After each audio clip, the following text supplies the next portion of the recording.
Hello, everyone. We are the Vinyl Community Guncles, and we are here again to review another album. That's what we do, review albums, give tops and bottoms of years in music, and do all kinds of other things as well. Well, a couple of other things. Not we really just mostly are doing album reviews.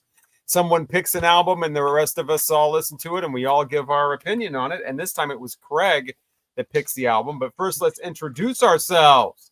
We are the Vinyl Community Guncles. I'm Robert Fitton, along with Mike from Hubtune, Richard from Calvin Wazoo, and ladies and gentlemen, the man that got spun around like a record. Well, really more like a CD because he's fast. It's Craig from Craig's Vinyl Plethora. So fast. So fast. Of course, with that kind of intro, you can probably guess that we are going to be reviewing Dead or Alive and their 1985 album called Youthquake. Yes, we are. Yeah. And you can decide if either of us are dead or alive. Oh, maybe we're both. Mike is first. I'm first. I've never heard a Dead or Alive album ever. This came out in what, 85? Mm-hmm. This was. Can I grade this on a curve? Like Robert always. If you want. You do you, boo. Grade it on a curve of other Dead or Alive albums. I mean, none of which you've ever heard. 3 or 4. Which I've never heard. Okay. This was music I just avoided in 1985. I've never heard this album. Of course, I've heard the big single. You spin me round like a record, baby, whatever. Right, hated it when it came out.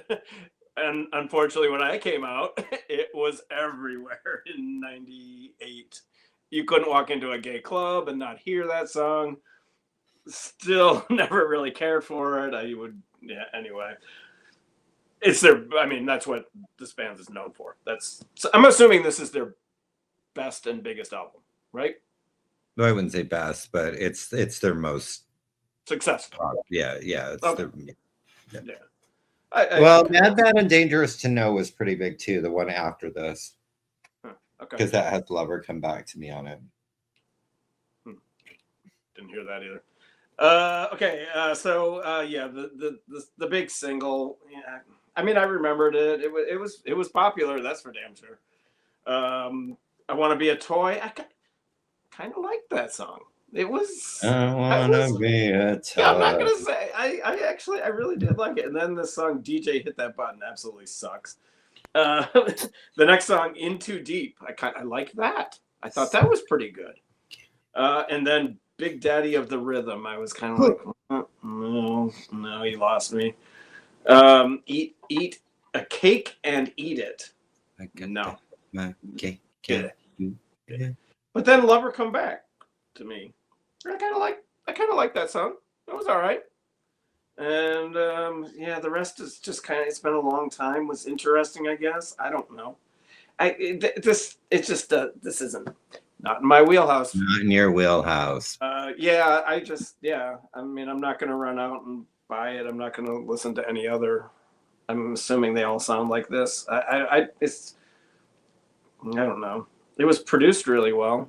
It had really good, it's just that manufactured studio stuff it's just not me. But it was huge. It was definitely, that single, you couldn't go anywhere in 1985 without hearing that song. For the next 10 years. Yeah, exactly. Well, even like 20. But yeah, I'll give it three rainbows. It's just, it is what it is. I'm not going to trash it because it's not my thing, Okay, so that means it's my turn to talk about Dead or Alive and Youthquake. I had never heard this album. Like I showed earlier, I have this one. This is the follow-up, Mad, Bad, and Dangerous to Know. And I've only heard that album a couple of times. So yeah, Dead or Alive. Youthquake. First time hearing it. Of course, like everyone, I was extremely familiar with You Spin Me Round Like a Record. And so interesting to hear what the rest of the album sounds like. And yeah, it sounds like 1985 high energy club music. I can hear that a lot of these songs would sound really good in a setting like that, a club where the music's really loud and all you're really hearing is the beat and the the rhythm and whatever, and it's echoing up, bouncing off all the walls, and everybody's dancing and everybody's chatting it up and everybody's trying to hook up and everybody's half drunk and it's just lights are flashing. And I think that's what this is for. This really isn't for putting on headphones and really giving a deep listen to and an analysis of the music. And let me you talk about this, you really go into the music and let's listen to that bass line or whatever. There aren't a lot of really memorable melodies here. It seems like there aren't really a lot of, anything that's going to come right out. And it's made for it's club music. It's club music. It's made to be cranked up in a club with flashing lights and half drunk people. And you're trying to get laid. And that's what this is for. And it's specifically for, most likely, a gay club. The second song on here, I Want to Be a Toy, has some sort of gay kind of lyrics, and I can see why that would be attractive at that time. About how daddy doesn't, I can't remember exactly what he says, something about daddy doesn't know what I'm doing, and I just want to be a toy, and that type of thing. It does have that noise, though, that where they do those, or that orchestra stab that was everywhere in the early 80s. It's on a real life album that I just listened to, the one with Cindy and Angel has a song on there. It's in a Paul Young song when his cover of I Want to Tear Your Playhouse out. It's in like 25 different songs from the like 83 to 86. That I can't really do it with my mouth, but if you listen to that I Want to Be a Toy song, you'll know exactly. If you were growing up in the 80s listening to a lot of 80s music, you'd be like, oh yeah, that specific little strike there was in a lot of different songs. But yeah, that one's probably lyrically the most interesting one, the second track there. And then you get DJ Hit That Button, which is very basic, high energy 80s synth dance club. It's the kind of thing, again, on in a club, fine. Listening to it while you're sitting on a couch, not so much. In Too Deep was, I thought, a bit of a bore. So that's actually the one I kind of liked. The only really thing interesting about Big Daddy of the Rhythm is it sounds like he's saying Big Dick Daddy instead of, because he's saying, I think he's supposed to be saying Big Daddy. Sounds like he's saying Big Dick Daddy of the Rhythm. Hey. That G, that second time he says big, the G on the end of that's a little sharp and sounds like a CK. And it sounds like Big Dick Daddy, and I'm sure that's not an accident. So I'm like, okay, Big Dick Daddy, that's fine. Yeah, I mean, Cake and Eat It has this kind of almost rap kind of vocal going on, which is kind of annoying. It does have the line, "A little birdie told me you might feel the same," and he sings it the exact same way that Tina Marie sings it in the song Lover Girl, which is from the same year. And I wanted to look up when that album Star Child came out and see which one came out first. This one came out in May 13th. So I'm not sure. I'm sure it was recorded and finished before Tina Marie came along and did it. Oh, Tina Marie's album came out in 84, actually, in November of 84. Oh, now we have a scandal. Yeah. Because that's So about what they Little would have bird been told me that you feel the same. It's the exact same phrasing on that line. They would have been recording about that. I thought that was interesting. But yeah, I mean, the last song on here, the long one, is kind of the one that's more musically interesting, I guess. It's been a long time. Been a long time. Yeah, it's been a long time. Yeah, and the one that Since I rock and rolled. My Heart Goes Bang is probably the highlight as far as high energy, nice melody, really gets you up. And I mean, if you're sitting down, it makes you want to get up and actually start moving around. It's not this just clunky, generic kind of high energy 80s stuff. It actually has a certain feel to it that makes you want to move. And that was the highlight for me. And I remember hearing You Spin Me Round Like a Record when it was new. It was on the radio all the time. It was on video. It was all the time. And I just kind of was indifferent to it when it was out. And usually a song that's that high energy and that fast at that time in my life, I was all about. But for some reason, that song was just kind of like, it's okay. Mm-hmm. I don't dislike it. I don't love it. It's all right. And then all these years later, it's still still here. In, rotation on radio stations all over the country.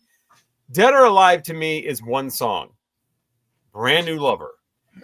It's on the next album.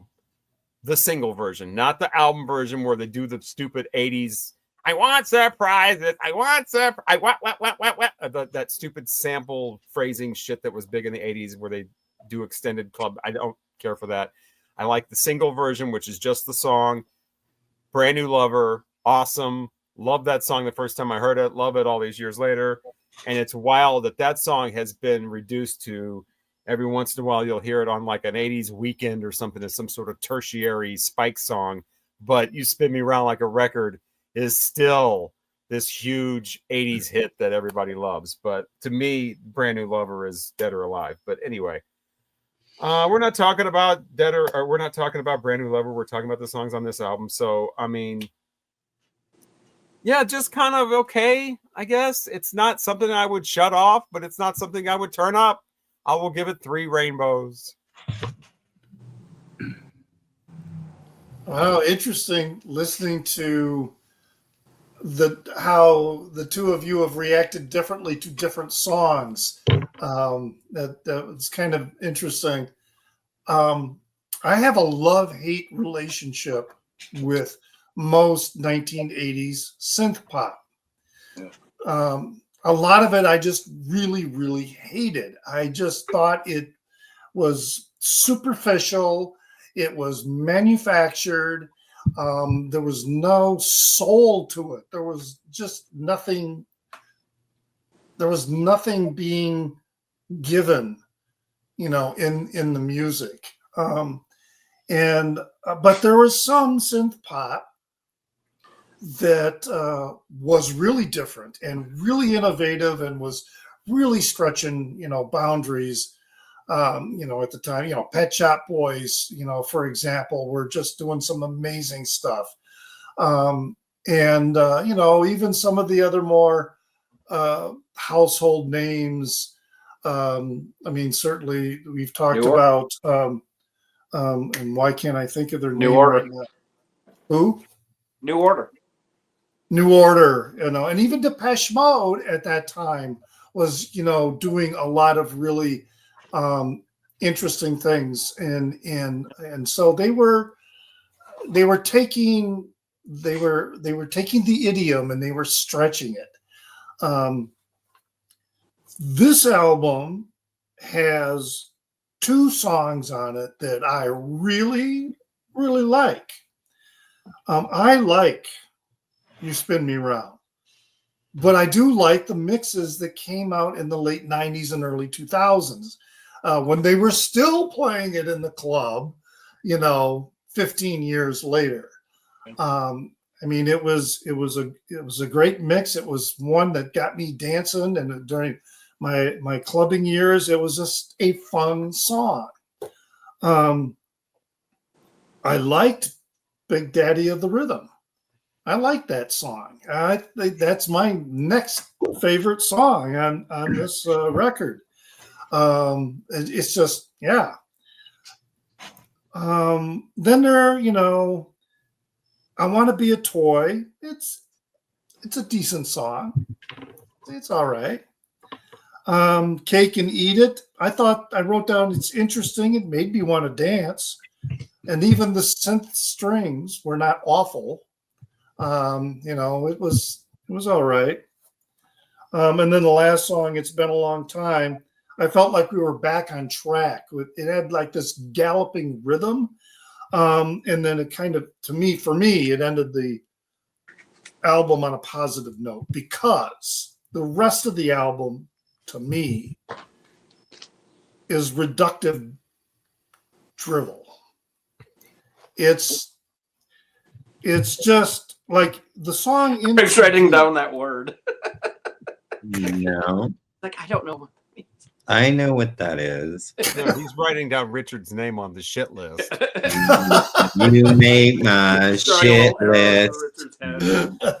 The song, for example, "In Too Deep," it to me sounded like every synth pop hook ever recorded, all put together in one song. Well, I lied. To me, there was absolutely nothing original or even endearing about that song to me. It's wonderful. I thought DJ hit that button. It felt to me, I wrote down, feels like a TV soundtrack.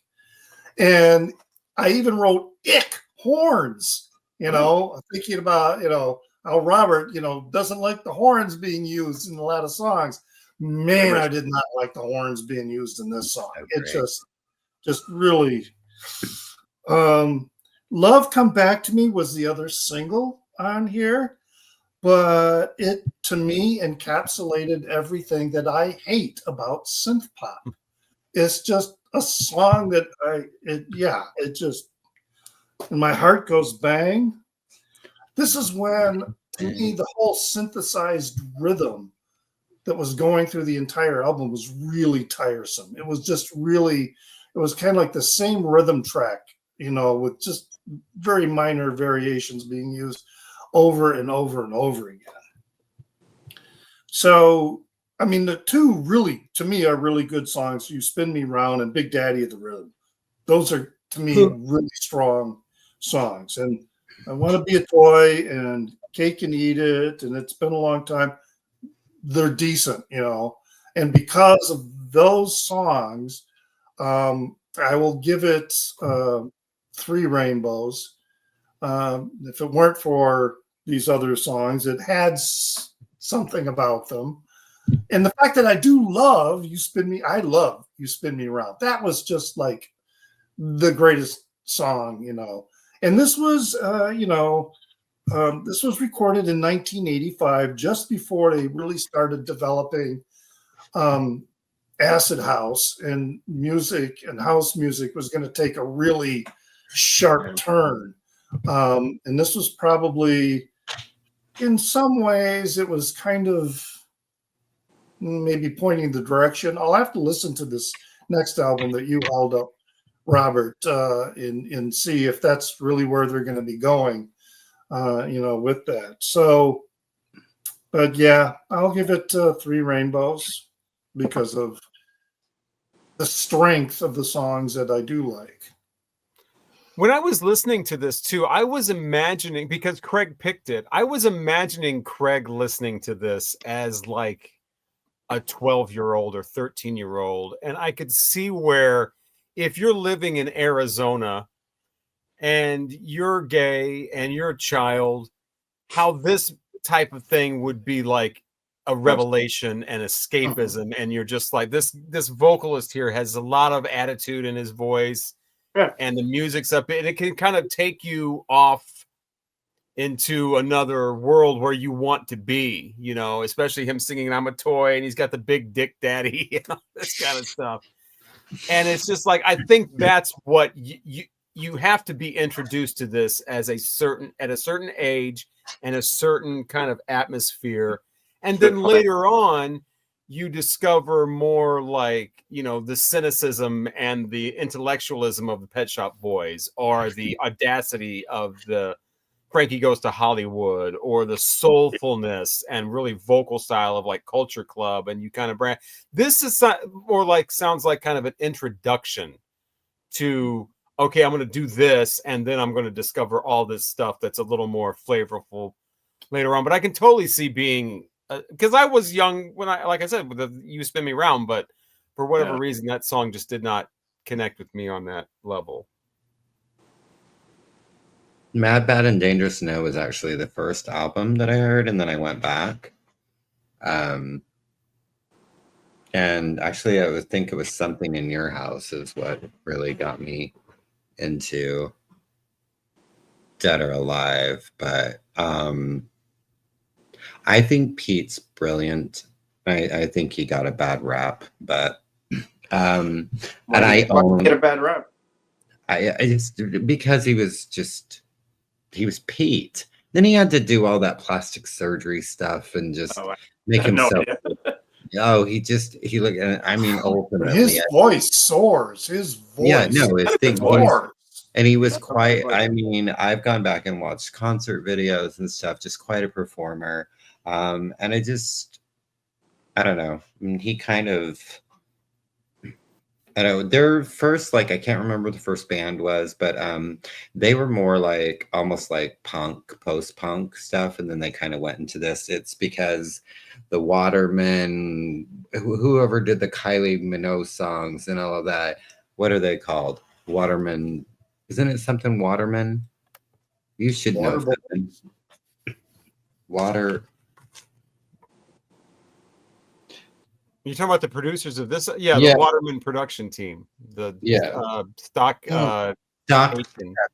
that did like Kylie and all the big pop hits and stuff. They got their hands on them, and that's kind of because their first album, I mean, Sophisticated Boom Boom is, I mean, it's similar to this, but I think it's a little less dancey.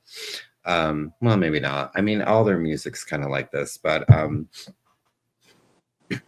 mean, and You Spin Me Round is like my least favorite song, and I always get angry because I'm like, they have so many better songs.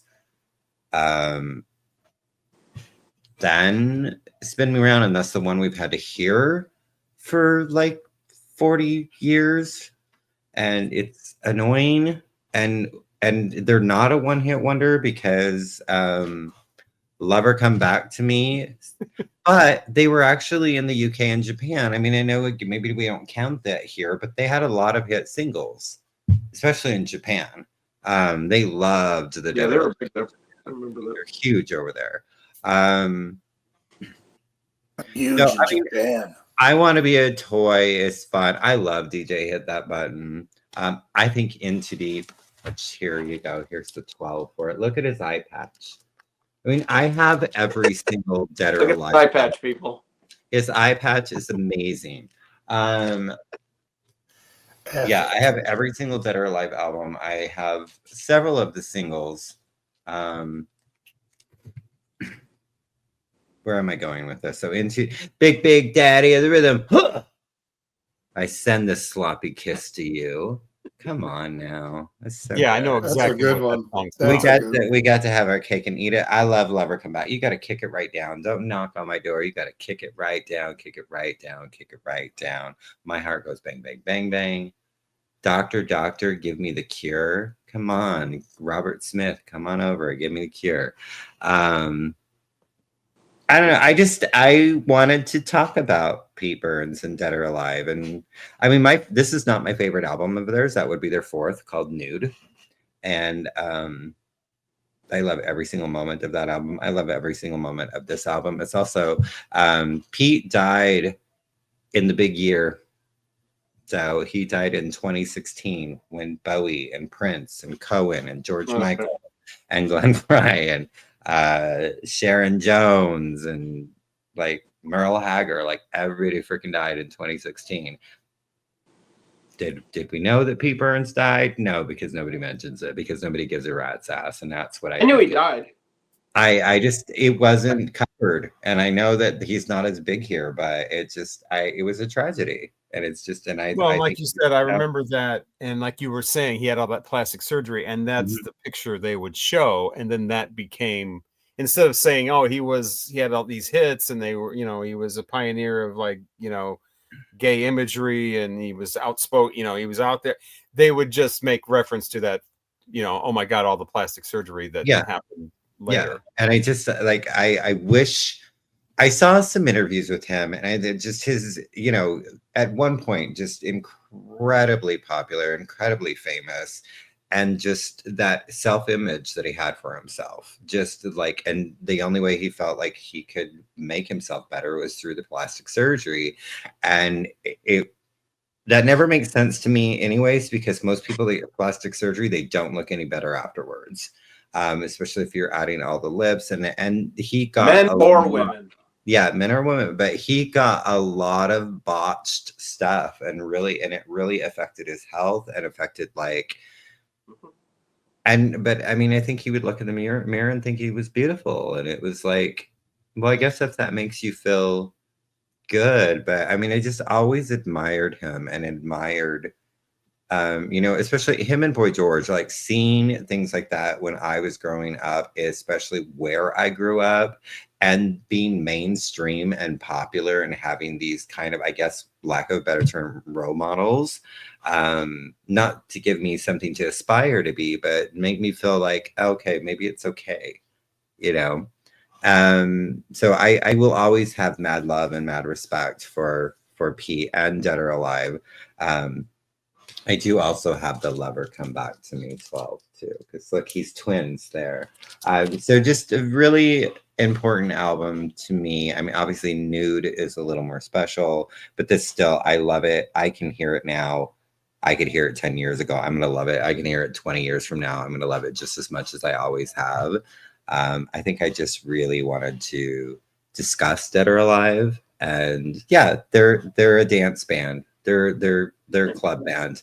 Oh, and then 2 years after he died, Steve died. So who did guitars, I think, and keys. But so yeah, two of them have since passed. But yeah, it's 5 rainbows for me, just because of the nostalgia, because of what I don't know, the importance of what this music did for me at such a young age, and kind of it, you know, Robert hit it on the nail.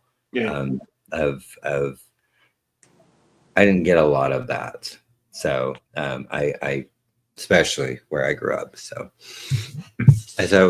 what do we got here? This is what we have for my Dead or Alive 14. That's okay. It's not 6.